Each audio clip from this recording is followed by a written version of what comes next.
बड़ा अपडेट आपको बता दें, इस वक्त में मुल्क में कोरोना के रिकॉर्ड केसेस सामने आ गए हैं। 24 घंटे में कोरोना के 3,46,786 नए केस सामने आए।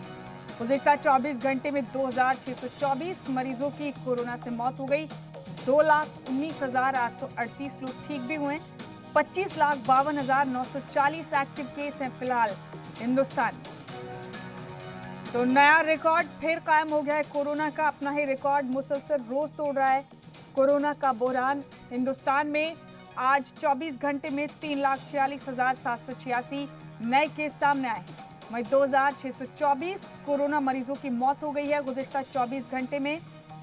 हालांकि 2,19,838 लोग ठीक भी हुए हैं 24 घंटों में। ये आदादोशुमार आपको मरकजी वजारत सेहत के जराए से दे रहे हैं आपको। फिलहाल एक्टिव केसेस की तादाद मुल्क में